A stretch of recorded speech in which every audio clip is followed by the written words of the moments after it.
Welcome to our channel. It's me, Shaira Tomorrow. So, for today's video ay gagawa tayo ng bagong vlog. So, yun guys. Napansin niyo naman, putol na ang aking buhok. So, eto na talaga yung totoo. Hindi ako magpapaputol ng buhok. Okay? So, yan. Master pa, no? So, wait guys. So, sorry guys dahil napastop ko kasi basta sorry. So, ito talaga yung pinaka-ina-expect ko, diba? So, ngayon ko lang sa inyo ito masasabi. Ewan ko bakit ko pa kinukwento. Natatakot ako eh. Yan. Kasi, napanood namin ito sa ano. So, bago nga pala yung pakinggan itong sinasabi ko na super nakakakilabot talaga. So, huwag niyo kalimutan mag-like and share and subscribe my notification bell. So, huwag niyo yun kakalimutan.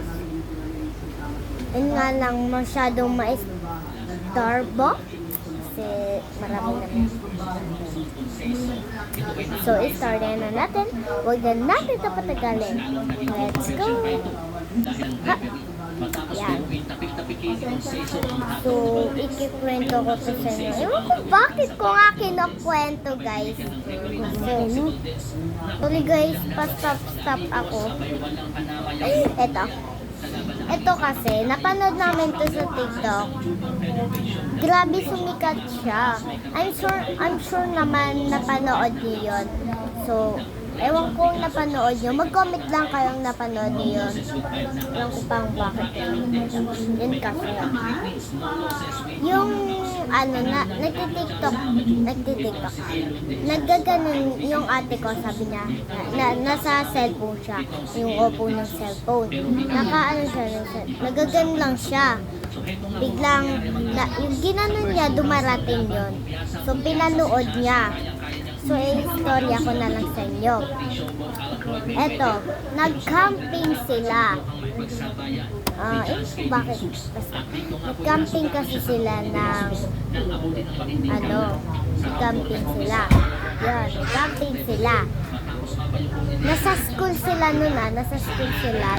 Nagtagal talaga sila doon, mga mag-guardian. Yun.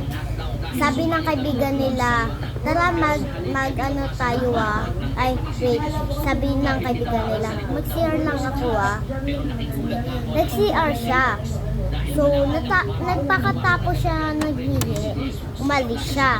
Pumunta siya doon, mag-ilamos siya. Nag-ilamos siya, tapos, pag tiningin sa salamin, nabigla yung, basta, mukhang nakakakilabot talaga. Tumingin siya sa likod. Tumingin siya. Yung babae nakaspen. Tapos, nangyari yun sa totoong buhay, sa kaibigan niya yun. So, ang nangyari ay, nag-pray yung babae, sabi niya. Tapos, yung multo naman, sabi ng multo. Tapos,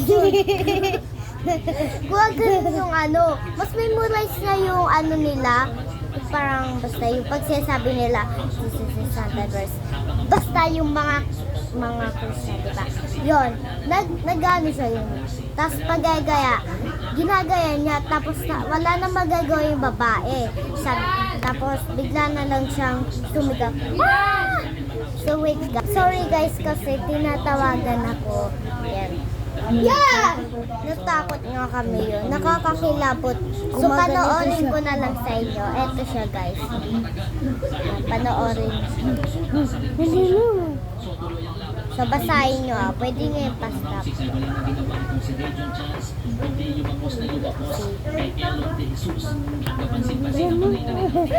So i-edit lang to. Panoorin nyo ng maayos. Ayun, may mukha. So yeah, panoorin nyo. So yun. nakakakilabot medyo. So, after nun ng second verse, so, tapos na yung sinasabi ko dito.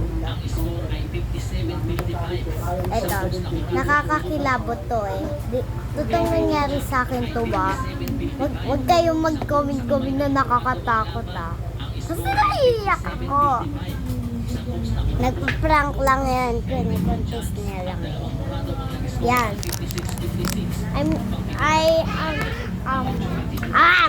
Yan. Ay, story ko sa inyo. Kasi, di ba, pinapaanap kami ng size 42, size 6. Basta. Tapos, yun. Umupo ako dito. Dito. Yan, yan. Dito. Yan. Umupo ako kasi may upuan yung parang gano'n. Yan. Umupo ako dito, nakapalot pa ako nun. Tapos, gumanon ako dito. So, naramdaman ko, yung umalis ako, may guman sa akin. Sabi ko, sino to? Tapos, tingin ako sa likod. Wala siya. So, yun. Nakakakilabot. Tapos, umalis ako, tumakbo ko doon. So, yun yung na-istorya ko sa inyo. So, ito na naman yung nakakaiyak na istorya, no?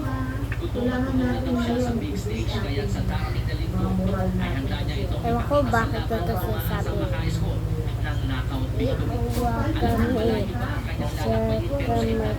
Please, bibidong ka. Ewan ko bakit ko ito i-story. Ano daw ako ito pinakabiyat talamim yan. Mi, Shaira, Sapina. So, ako talaga si Shaira. Wait lang guys, bye.